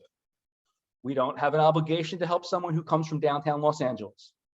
We don't have an obligation to help someone who comes from the Palisades or comes from Calabasas. We don't have a legal obligation to help anyone, but as far as moral obligations, I don't believe that the people of Malibu have a moral obligation to help people who come to Malibu in an unhoused state and choose to impose themselves on our residents. Next, Malibu can't solve the problem. A number of people talked about this. Malibu can't solve the problem. It's both a whack-a-mole problem and an attractive nuisance problem. If Malibu starts solving the problem, there'll be more people that Malibu will have to solve the problem with. It's a federal, state, or county responsibility to solve the problem of homelessness or to tackle the problem of homelessness. We cannot do it. Next, and I'm going to come back to that in a little bit. Being unhoused is not a license to live lawlessly. And that's what's going on. A lot of the unhoused in Malibu are living lawlessly. Some, why are they living lawlessly? Some are because they have mental illness, and I guess they can't be blamed for the way they act, but they are acting lawlessly, and we would not stand for that from someone who's a housed resident of Malibu. Why in the world are we standing for it for someone who comes here, is a stranger to our city, is a danger to our residents, and is living on the street illegally? Okay. Our residents don't want an ASL or a homeless shelter in Malibu. I've heard from way more residents that do not want that. And if you don't believe me, let's have a vote. Let's have a vote if we have to ever get to that point and find out exactly. California is one of those interesting places that lets citizens vote on all kinds of things. I haven't seen that in a lot of other places, but let's have a vote. I'm going to come back to that too. So mental illness, alcoholism, and substance addiction and abuse can't be cured by an ASL. If anything, again, it enables people who are suffering from these maladies to continue to live untreated. They need treatment. They don't need our comfort. Giving them our comfort actually gives them further opportunity to avoid treatment. That may sound harsh and it doesn't make us feel good, but that is actually the cold reality of addiction and mental illness. People who are coddled will not stop living the way they're living. They need what they call tough love. The real reason the continued problem is a lack of political will to address the root of the problem. And it's also, as I said before, the homelessness industrial complex that thrives on make-weight solutions that cost the taxpayers billions of dollars, but doesn't accomplish what it's supposed to accomplish. Now, I've discussed every one of those issues in greater depth in an interview in November that's been viewed by more than 18,000 people so far. It's received largely positive comments, and it can be viewed on YouTube. And if anybody wants to watch that interview, just write to me at bsilverstein@malibucity.org, and I'll be happy to provide you with the link. It's a very complex issue. So let's get to the recommendation. I'm opposed to Malibu spending one dime to address efforts to, quote, solve, close quote, homelessness issues, or to assist anyone living unhoused in Malibu who's not a formerly housed resident of Malibu and lost their ability to remain housed. That is what every Malibu resident already pays taxes for to the federal government, the state, and the county to address. They're supposed to be tackling this, and they can do it in a global way so that once they solve it, if they ever solve it, it's not like then more people are going to flood there because it's solved globally, not us solve it and then people flood here. Okay. If we can access federal, state, and county funds and spend only them on what's being proposed, I'm 100% in on that, because that's what we're spending that money in the first place. That's what our residents are giving that money for to the federal government, the state, and the county. And our state, by the way, has a huge surplus, billions and billions of dollars. So let's get the money, if we can, to look for an ASL outside of Malibu. But if we can't get that money, I'm opposed to us spending our money, because we're already spending that money indirectly. Our residents are spending that money. They shouldn't need to spend it more specifically in Malibu to help people from out of Malibu who come here and live on us. And we should be focused exclusively on spending whatever funds that are available on the primary plan. If we have to look towards an ASL or a shelter, if we absolutely have to, I support only the primary plan. And the reason I support only the primary plan and rejecting the secondary and tertiary plan is very simple. If that plan does not work, we can come back and discuss the other alternatives. When we do that, we'll have more information about why it didn't work.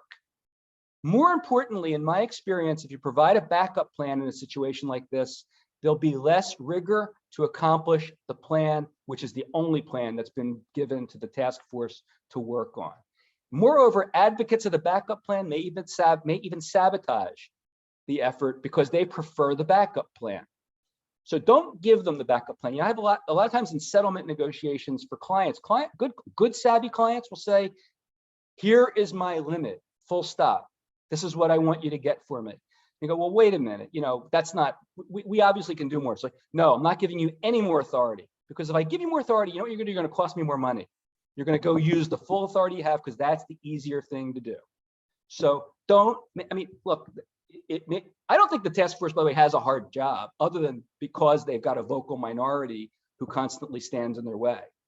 But it's not a hard job to focus on one thing and one thing only. It's easier to focus on one thing and one thing only. And that's this primary plan, that if we're going to do something, let's look for an ASL outside of Malibu. I think that's what the majority of the Malibu residents want. I think I'm going to sense it's what the majority of the council wants. And I think it is foolish to adopt a secondary or tertiary plan, because it just takes focus off the primary plan.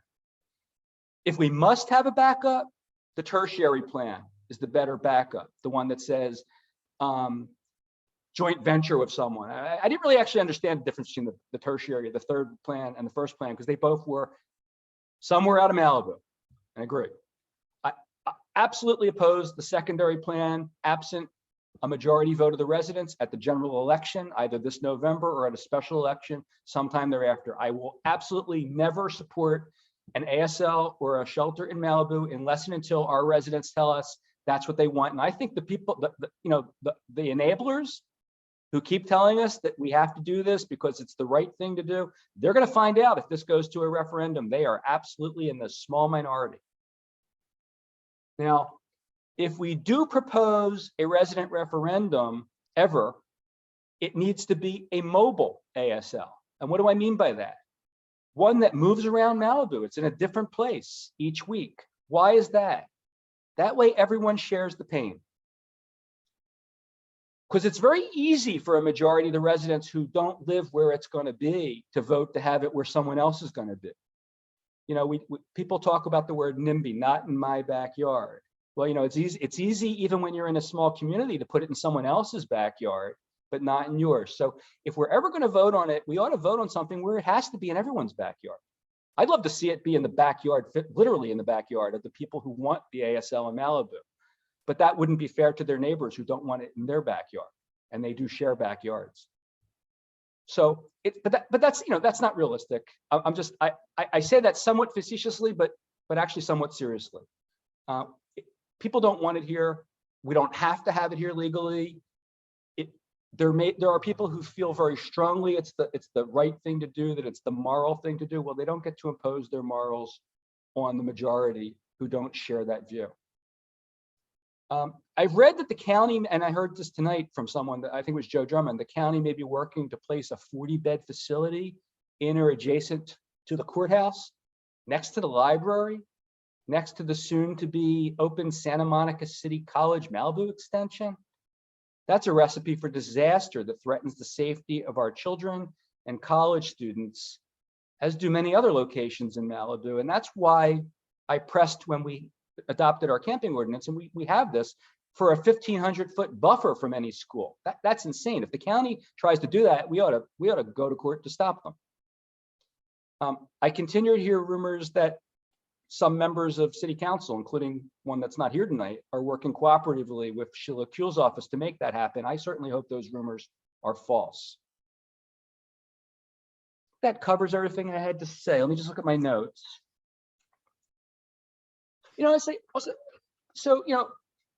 Paul Davis, I met Paul for the first time after being elected. We had a lot of conversations about this subject.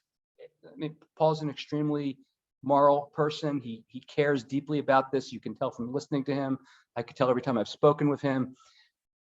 I just have to say, what Paul advocates, he's just wrong that it's been successful. It's the kind of thing, again, that makes people feel good. This three-part plan of how you rehabilitate mentally ill, alcoholics, and drug-addicted people. You don't rehabilitate them by befriending them. You don't rehabilitate them by giving them a place to live and by giving them jobs. You rehabilitate them by treating their mental illness. You rehabilitate the alcoholics by treating their alcoholism. You rehabilitate drug addicts by treating their drug addiction. And the only way any of them get that treatment is when they ask for that treatment. They have to want that treatment, and legally they have to ask for that treatment. So ASL doesn't solve the problem. ASL exacerbates the problem. So unlike Mikey, I don't support every recommendation of the task force. I support exclusively searching for an ASL solution outside of Malibu, and I support that only if we have funds that we are given by the federal government, the state government, or the county government to fund it. Otherwise, I'm opposed to doing anything other than enforcing our law, which the sheriff's department is actually now doing. The situation is improving, and things don't change unless they change. They're changing. Those are my comments. Thank you, Paul. Thank you, Bruce. I got a few questions to ask people. Mr. Cotty, we've heard tonight people saying that we could buy or rent a house somewhere and put 6 homeless people in it. Are homeless people a protected class like people in recovery from alcoholism are, or people with physical defects? No, I don't believe they are, but I don't know that model is legally inappropriate. I think it might have some political ramifications, but like any ASL that's outside your jurisdiction, I think you have to take steps to secure space, have access to that space under contract, so that you have the ability to say you have actual bed space available. And if you don't do that, you can frame that ASL outside of your jurisdiction in several different ways. But politically, I think that might be the most problematic. Okay. Prior to this task force being formed, I spent some time meeting with Sheila Kuehl's office and meeting with various communities that have ASLs, and basically trying to find out if they would be willing to rent us some beds. And we have a few beds that open to us now because of the people we've hired to handle this, but I could not find any place that was willing to loan us some beds or rent us some beds, or even partner with us. I explored the opportunity to partner with the county, and they were totally negative unless we were going to locate it within the city of Malibu. And I thought that was not less than helpful. The other thing I wanted to ask is, I'm sorry. As far as Martin versus Boise and the people from Gibson, Dunn and Crutcher being eager to go to work for us, they took that to the 9th district and lost, and that's how they got to the Supreme Court, which beat them back. And I don't have any idea what kind of a a plan they have that's going to change that for us. And I don't know what they spent going to the Supreme Court in the first place, but signing up to give them another bite at the apple doesn't make a lot of sense to me. And I have no objection to finding a place outside of the city of Malibu. I spent quite a bit of personal time trying to make that happen before we formed the Homeless Task Force, and perhaps someone will be more successful than I was. Steve, you have your hand raised. You're up. Thank you, Paul. First, like everybody else, I'd like to thank the speakers this evening. I thought they were all knew what they were talking about. I think they expressed themselves very well, and they kept opened some of my eyes. So I appreciate that very, very much. I'm not going to try and I'm not a lawyer, so I'm not going to try and compete with Bruce in terms of his presentation. I can't get close to that. But I do have a couple questions. It seemed to me, Bruce, and let me go back. I agree. I have not had one person since I started running for city council or come up to me and say, let's put a homeless shelter in Malibu. I mean, I don't have those conversations with people. The conversations I have go the opposite direction. There are, whether it's a matter of, the fact that they're concerned with safety, whether it's the fact that they're concerned with, the interaction with the homeless or the unhoused. I don't think anybody here has got any appetite for putting a shelter in the city. And I would agree with Bruce, if we're ever going to go that route, I think you got to go with the vote of the residents and let's see what the heck they say. Bruce, if I understood some of your positions, and I agree, I want to do, if we do a shelter, it's got to be outside the city. You suggested that if we're going to look at a shelter outside the city, we should do it with some money other than the city's money, other than the residents' money. Susan, is that money, I mean, is there money available to do that? Yes. Okay. It's somewhat what I explained earlier in the meeting. There are ways to acquire some of those funds, either working through the COG, our Council of Governments, or through SPA 5, or through sometimes type of partnership with other cities, like possibly through a housing trust. You can go after those monies, not just county money, but possibly state money as well. Okay, so the concept of saying we can do this outside the city with other people's money is a viable concept. That's something we can chase down. Yeah. The second one was that the question is, Bruce, I think, suggested we should challenge the county in terms of making sure the sheriffs were doing the job that we hired them to do inside Malibu and moving the people out and living with our ordinances. Does that require, that's a legal process, I would assume, Bruce. To do that, we'd have to go to court someplace and fight these guys. And how long would that take, do you think? Is that a long-term process? I don't know. I mean, so maybe just if you give us, look, like you, I want to see we're spending a lot of money on the sheriff. I think we got some rules. If we can get them to enforce the rules that we have, I think it'll help us in the short run. I'm just not sure how difficult it will be to get the sheriff to do what we want them to do if they're getting advice from the other side that says they're not supposed to, follow our ordinances. So, Councilmember Euring, my understanding was that the sheriff worked very closely with Bruce and I and others when we crafted the ordinance. And my understanding was that they were enforcing it. We have on subsequent occasions explained to them the restrictional requirements or the jurisdictional locational requirements in the ordinance. And they've been, as I understand, supportive and enforcing it. If I could be wrong, but that's my understanding. Yeah, look, I think the sheriff's, I'm just trying to make sure it's like, look, as we go down the road, there were a couple solid points I heard somebody make. One, let's go outside the city and look for a shelter there. Let's do it with someone else's money. While that process is going on, let's make sure the sheriff is enforcing the ordinances we have in the city, which I think they've done a good job on. Compared, I walk past Legacy Park almost every day, and that place is totally different than it was a year ago. They have done an excellent job keeping that place clean.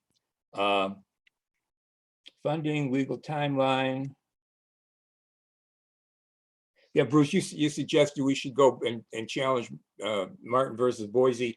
I mean, that's above my pay grade, so you're gonna have to, I'm not sure how you do that or how that gets done or what that costs, but if, you know, look, and I think the comments we heard earlier, I think the temperature out there is changing. What people are trying to do with the unhoused, there is movement, okay? And there's movement along the line to make sure that, you know, as much as we want to help these people out, if we can, also protecting the quality of life and the health and safety of the residents is important, I think, and that will continue to move in that direction as we go forward. So I am going to support, if we're going to do something, look at a homeless shelter outside of Malibu. Don't do anything inside the city. If we go inside the city, take it to a vote of the residents before we even start, before we go there. Continue to encourage the sheriff to enforce the ordinances we have here in the city, and then see what we can do to find some money outside of what the residents are paying to help us find one of these shelters and outside of Malibu. And the only other thing, just be careful. You know, I spoke to Tess Shabanovsky, I can't remember what her last name is, who is the Sheila Kuehl's lieutenant here in Calabasas, taking care of that part of it. And when I spoke to her, she said that they were looking at putting a shelter in the courthouse. Now, I don't know if they can do that without us having some participation in that, but just keep your eyes open for that one, because she did not hesitate when she said that. So I'm not sure what they're doing down there. So I'm going to go back, agree pretty much with what Bruce said. Outside the city, let's take care of somebody else's money. Let's keep the sheriff doing what they're doing here, helping us clean this place up. And don't do anything inside the city without a vote of the residents. Paul, thank you very much. Thank you, Steve. Bruce, back to you. Well, you have your hand up, Paul. I didn't know if you put it up before mine. I didn't know if that's because you want to talk or if it was just a relic from previous. No, I want to talk, but I'll talk after you. Okay, so I'm going to start off. I'm going to make a motion, and I'm going to answer some questions and make a few last remarks. The motion is going to be that we give direction to the task force to pursue the primary plan, full stop, end of proposal. And also that we give them direction to redo the report itself, which I think focuses too much on finding ways to help people and not focuses on health, safety, and welfare of our residents. The purpose of the task force is to find ways to help our residents be safe from the problems associated with people living unhoused in the city. The task force's purpose is not to find ways to help the unhoused community. It's great if we can do that, but that is not the purpose of the task force. So some comments. Paul, you raised the question of where other than going out and creating a place, are there places we could rent beds? Actually, there may be one. The City of El Monte, I'm sure you're familiar with that, has a new facility or a renovated facility, which I understand has lots of beds. And it's not real close, but hey, it doesn't take that long to drive somewhere. So I understand that there's a good chance that they would be willing to partner with us to rent some beds to us, hold them for us. We would just have to find a way to work with the sheriff's department to be able to take people there. So under Martin versus Boise, they would have reasonable access to temporary shelter. And there may be other places. I know this is a little way off, but they're going to begin construction, I think, at some point across the street from Taft High School. There's a motel there that's being repurposed as a facility for people that are a place for people that are unhoused to live. I think there are places like that elsewhere. That just takes money. I'm opposed to us spending the money, but if we're going to have to do it, there are places. I think we just haven't exhausted our possibilities. Second, Paul, it's not correct that Gibson Dunn Crutcher lost in the Ninth Circuit. They weren't representing the city of Boise in the Ninth Circuit. They came in after the loss occurred in an effort to take the case to the Supreme Court, which is a super uphill battle no matter what the case. And they gave them a huge break on cost. They didn't charge them the kinds of things that a firm of that nature charges an hourly rate to a corporate client. And everyone knew they were trying to push water uphill to get to the Supreme Court, but it was an effort worth trying. But they didn't lose in the Ninth Circuit. They've not lost on the substantive issue. How could we do it? Well, the answer is very simple. Again, we've been sued already. There's a lawsuit pending right now that says we're violating Martin versus Boise. So it's not like we've got to go even, we don't even have to do the one about the county that I'm going to talk about in a few minutes. All we have to do is defend that suit on the merits, along with the city of Los Angeles, and say, no, nothing we've done violates the Martin versus Boise, and get a decision from the district court here that it doesn't. And then let the people that lost that take it to the Ninth Circuit on different facts in a different place and see what happens. Or if we lose it, we'll take it to the Ninth Circuit on different facts in a different place and see what happens. And you know what? That's another case that can go to the US Supreme Court. So, and that's how law gets made. Steve's question, how complicated, so I want to make, first of all, I want to make clear, I'm not taking any issue with anything the Sheriff's Department has done. Sheriff's Department's been our friend on all of this. We've had great relationship with the Sheriff's Department. I've had phenomenal personal relationship with Chuck Becerra and Jim Braden, and I hope to now with the new folks in our area. It's not the Sheriff's Department. It is the county council who answered to the Board of Supervisors, who have been given marching orders for political reasons to interfere with the sheriffs providing us with the services we are entitled to. So I would not, to the extent there was any unclarity there, I'm not complaining about the sheriff. I'm not suggesting we bring a lawsuit against the sheriff. I am suggesting that if we had to, if push came to shove, we sue the county for interfering with the sheriff's provision of services because they're directing them to not do so. How long would that take? It would take a long time. What do we do in the meeting, in the interim? We enforce our law as best we can. Perhaps we work on an ASL outside of Malibu with other people's money, but lawsuits don't always go to the wire. A lot of people, just like we're often gun shy, and I'm not, but just as we're often gun shy when a lawsuit gets filed and look for ways to settle, so does the county. They don't like to be the defendant in a lawsuit. So just because you sue doesn't mean you're going into a 3 or 4 year process. Money, last issue, money. And it's good to hear the confirmation that there at least is certain types of money that we can perhaps tap into. But there is grant money in general, right? So the federal government does have money, and if you make a proper proposal, you can get there. Congress people can work to help you get it. Lobbyists can work to help you get it. We pay a lot of money for lobbyists. The same thing with the state, same thing with the county. We're not looking for money for Malibu to help someone out of Malibu. If you accept the proposition that there are 100, 150 unhoused people in Malibu, which again, I say are not Malibu's homeless, but if they're here and they need help, just like anyone else in the country needs help, the federal government shouldn't care whether we help them by getting them a place to live in another city, or whether we help them by getting them a place to live in Malibu. Former administration probably be happy if you found them a place to live in another country, but that's not the line of demarcation. The line is, are you helping people in the country? If you're helping people in the country, you ought to be able to tap into federal money to help them. If you're helping people in California, you ought to be able to tap into California money to help them. It doesn't matter that you're not helping them stay in Malibu, you're helping the people who are in Malibu. You're helping California residents with California money. You're helping LA County residents with LA County money. So it's not like we're saying, oh, we don't want, we're looking for you to give us money so that we can spend it on someone else. No, we've got issues here. We need money to help solve the issues here, but the solution isn't here. The solution is somewhere else.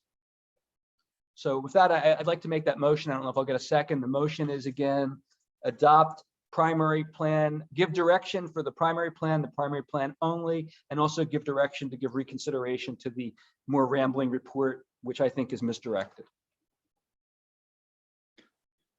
Is there a second? I'll second that. Okay, we got a motion and a second. In the discussion, I would like to start with the discussion, and I'm going to start the discussion by asking, do we know who owns the Taft project? Do we know who's developing the project near Taft High? I don't know the answer off the top of my head, but I've read about it.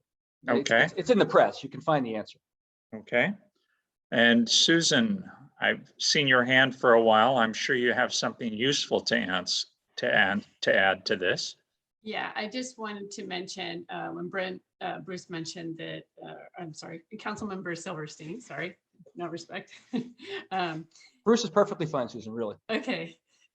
With regard to looking for beds, and you mentioned El Monte, let's not forget the people concerned. And typically we would be able to depend on those beds. The pandemic really did put a hitch in all that because of the reduced capacity of those facilities. However, we're right now getting ready to renew a contract, go out to RFP. And I talked to John Masseri, the CEO, regarding this particular issue. And I said that this is a real need that we have. And our plan is to make sure that when we go to RFP, that we very specifically request that this is a need that we have. So I just wanted to let you know that this is being worked on behind the scenes by staff, because I think it would be most appropriate if we were going to have reserved beds, that they be at the people concerned. Okay. And my other question for you, Susan, is as far as housing trusts go, do we have anybody available to us who has knowledge about housing trusts and how they're set up and We did a little research. Luis helped with that. We visited the San Gabriel Valley Pellet Shelter site, which was created by Housing Trust. They provided us a lot of documentation information regarding that. The one advantage that they have that we don't have is they had a lot of contiguous cities to work with on that. A little different in terms of geography of where they're located. It might be a little bit trickier for us. It doesn't mean it can't happen, but we would need to find other cities that would be interested in partnering with us in a trust of some sort. And then you are able to apply and go after some of these other funds. And their trust is funded through a variety of funds, from Measure Age to state funding. You can get access to other funds through the Board of Supervisors, or, you know, there's a variety of ways. Thank you, Susan. Mikey? Thank you, Paul. I just wanted to see if I could understand, Bruce, your motion. There's a lot of talk around it. Use the word sue over 10 times. So while you're talking, and I was like, okay, wait. So that's not the motion. As I understand, I know it wasn't part of your motion, but it was a lot of, you talked for 10 minutes and made your motion. So I just want to make sure I understand it. Your motion is to pursue an ASL outside of Malibu, as I think was your motion. What was the second part of it? Actually, the first part of it was just a little more than that. And there's a second part, which is pretty simple. First part is pursue an ASL outside of Malibu only, and only with non-Malibu money. Second part is give direction to the task force to redo the draft stuff that they sent us in addition to these alternatives, to focus on health, safety, and welfare, and not on helping people. Why is that important to your motion? I mean, we're supposed to be giving direction, and that's the direction I'm proposing. The slippery slope is it could be considered helping someone to put them in a bed overnight. So what are you defining as helping people? I'll withdraw the second part of it. Then the motion is simply give direction to pursue primary plan, full stop, and only with someone else's money. I'd like to offer a friendly, maybe minor amendment that may not be necessary. You may not agree. Is to I agree, pursue the first option, whatever we're calling it, whatever its real name is. And then maybe it should come back to council, because we don't know what we're going to learn. And that would seem like this is a learning exercise for us. And maybe that's the time when they go out and look, and maybe they come up with not one option, no options, 3 options. I don't know. Maybe that should come back to us so we can all discuss it again and make a decision. Well, if what you're saying by way of a friendly amendment is they should pursue in a rigorous way the primary option that they've given us and come back to us 6 months to a year from now if it's not worked, sure, of course they would have to do that. Not come back to us with every month or two and say, here's where we are and we'd like to revisit this. But if what you're saying is they come back to us if they fail, of course they do. I'll agree with that. I think they come back to us either way, because this would be a major direction for the city that I think the council should agree on at that time, because we don't know exactly what that'll look like. And we should be able to weigh in on that, I'm guessing, because I don't know that it's just one thing. It may be something that you think is, this is not going to work, or, I don't know.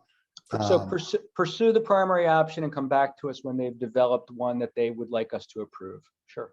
Or have found nothing, something like that. Or have hit the end of their rope. Yeah, but I don't want them coming back on an interim basis and saying we're having problems. Help us. Right. Well, I'm sure Susan will update us as we go anyhow, so I'm not worried about that. Okay, so let me reformulate it with your help, which is that we give direction to pursue the primary plan with the caveat that before they implement anything that they think makes sense, they come back to us for approval. And if they've hit the end of their rope, they also come back and let us know that.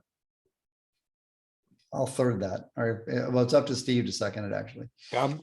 I'll second that. No problem with that. Okay, let's call the question. Wait, before you do, I just want to add one comment. Susan, thank you for reminding us about people concerned.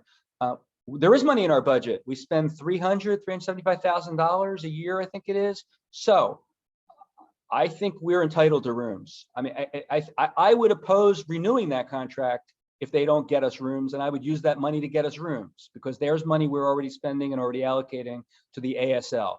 So have people concerned, get us that ASL, or take the money and send and give it to the task force. Well, maybe one more year we don't have it, but at some point there's money we have that we've already allocated.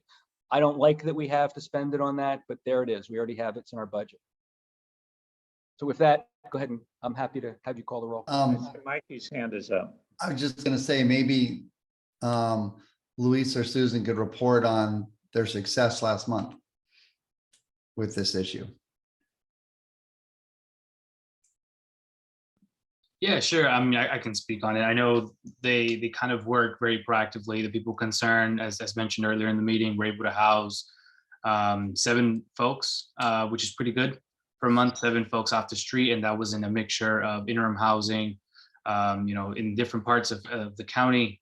And these are, as mentioned before, just kind of ongoing efforts that they've been meeting, with some of these individuals for months, and these individuals finally, after all these different months and meetings and explanation of resources, have finally accepted to move into whatever that location was. But yeah, they were able to house 7 folks, and hopefully we see that those results continue for the coming months. I think they're working very proactively. They're expanding their outreach services, so they're out every Thursday with the Venice Family Clinic. One of their outreach workers is here every Wednesday now at the county library, where we have a lot of folks congregating, and they're just kind of getting creative with the way they do it. But last month was a very successful month for them. Again, just kind of in being able to house 7 different folks. But yeah, they've been doing good work. Okay, thank you. Paul, if I could, that's fabulous to hear, and maybe the task force should be working with the people concerned to pursue the primary goal. And, I'm sure, sounds like makes it easier. I'm sure they're in contact with them. Okay, can we call the question? Take the vote. Mayor Pro Tem Silverstein, Yes. Councilmember Euring, Yes. Councilmember Pearson, Yes. Mayor Grisanti. Yes. Motion carries. Okay. To adjourn. Do we just have a unanimous vote on something to do with homelessness? We wow. did. That was amazing. And Bill Sampson and I agreed on something. It's been a great meeting. Okay, this meeting is adjourned, so we can just bathe in the wonder of it all. Steve McClary. Steve McClary, I'm sorry. I'm sorry to speak over to you, Mayor. I will be very brief. One, I did want to report we did have a little problem with our YouTube feed at the beginning of the meeting. We did get that fixed, so I apologize for that. Secondly, I will reach out to Tessa Charnovsky with the supervisor's office. I hadn't heard any plans regarding a shelter in the town, but I will definitely reach out to their office and find out what is happening and get a report back to council. And lastly and briefly, and I think this was already somewhat covered, but also did want to recognize again the fine efforts of both the Sheriff's Department and also working in cooperation with the city's public safety staff. I think they've done a fantastic job staying on top of the camping in town and really doing a good job staying on top of that. So I just wanted to quickly give a word of praise there. And that concludes my remarks. Thank you.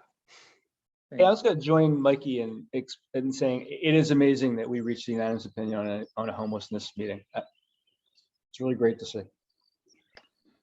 Good.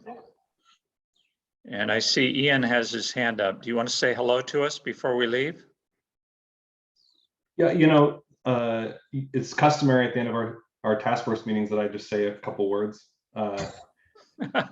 The batteries in my flashlight ran out, and you'd think I'd be sad, but I was really delighted.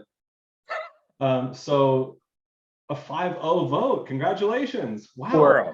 4-0. Oh, well, almost made it. Yeah. Congratulations. Thank you, guys. Might have been 4-1. Thank you, Ian. I think we've already adjourned, so we can we should all leave. See you on Monday. Everyone. I don't.